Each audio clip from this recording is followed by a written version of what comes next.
ओम नमः शिवाय। केदारनाथ ज्योतिर्लिंग। केदारनाथ महादेव के विषय में कई कथाएं हैं। स्कंद पुराण में लिखा है कि एक बार केदार क्षेत्र के विषय में जब पार्वती जी ने शिव से पूछा तब भगवान शिव ने उन्हें बताया कि केदार क्षेत्र उन्हें अत्यंत प्रिय है। वे यहाँ सदा अपने गणों के साथ निवास करते हैं। इस क्षेत्र में वे तब से रहते हैं जब उन्होंने सृष्टि की रचना के लिए ब्रह्मा का रूप धारण किया था। स्कंद पुराण में इस स्थान की महिमा का एक वर्णन ये भी मिलता है कि एक बहेलिया था जिस हिरण का मांस खाना अत्यंत प्रिय था। एक बार यह शिकार की तलाश में केदार क्षेत्र में आया। पूरे दिन भटकने के बाद भी उसे शिकार नहीं मिला। संध्या के समय नारद मुनि इस क्षेत्र में आए तो दूर से बहेलिया उन्हें हिरण समझकर उन पर वाण चलाने के लिए तैयार हुआ। जब तक वह वाण चलाता सूर्य पूरी तरह डूब गया। अंधेरा होने पर उसने देखा कि एक सर्प मेढक का निगल रहा है।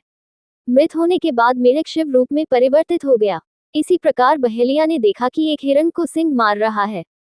मृत हिरण शिवगणों के साथ शिवलोक जा रहा है। इस अद्भुत दृश्य को देखकर बहेलिया हैरान था। इसी समय नारद मुनि ब्राह्मण वेश में बहेलिया के समक्ष उपस्थित हुए। बहेलिया ने नारद मुनि से इन अद्भुत दृश्यों के विषय में पूछा। नारद मुनि ने उसे समझाया कि यह अत्यंत पवित्र क्षेत्र है। इस स्थान पर मृत होने पर पशु पक्षियों को भी मुक्ति मिल जाती है। इसके बाद बहेलिया को अपने पाप कर्मों का स्मरण हो आया कि किस प्रकार उसने पशु पक्षियों की हत्या की है। बहेलिया ने नारद मुनि से अपनी मुक्ति का उपाय पूछा। नारद मुनि से शिव का ज्ञान प्राप्त करके बहेलिया केदार क्षेत्र में रहकर शिव उपासना में लीन हो गया। मृत्यु पश्चात उसे शिवलोक में स्थान प्राप्त हुआ।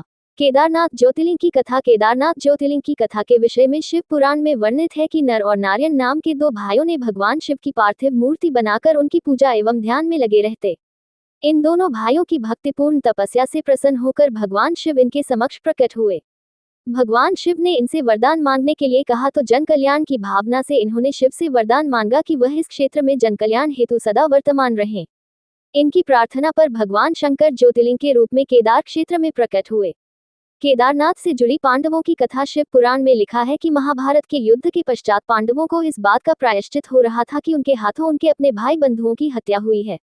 वे इस पाप से मुक्ति पाना चाहते थे। इसका समाधान जब इन्होंने वेद व्यास जी से पूछा तो उन्होंने कहा कि बंधुओं की हत्या का पाप तभी मिट सकता है जब शिव इस पाप से मुक्ति प्रदान करेंगे। शिव पांडवों से अप्रसन्न थे, अतः पांडव जब विश्वनाथ के दर्शन के लिए काशी पहुंचे तब वे वहां शंकर प्रत्यक्ष प्रकट नहीं हुए। शिव को ढूंढते हुए तब पांचों पांडव केदारनाथ पहुंच गए। पांडवों को आया देखकर शिव ने भैंस का रूप धारण कर लिया और भैंस के झुंड में शामिल हो गए। शिव की पहचान करने के लिए भीम एक गुफा के मुख के पास पैर फैलाकर खड़ा हो गया। सभी भैंस उनके पैर के बीच से होकर निकलने लगी, लेकिन भैंस बने शिव ने पैर के बीच से जाना स्वीकार नहीं किया। इससे पांडवों ने शिव को पहचान लिया। इसके बाद शिव वहां भूमि में विलीन होने लगे। तब भैंस बने भगवान शंकर को भीम ने पीठ की तरह से पकड़ लिया। भगवान शंकर पांडवों की भक्ति एवं दृढ़ निश्चय को देखकर प्रकट हुए तथा उन्हें पापों से मुक्त कर दिया।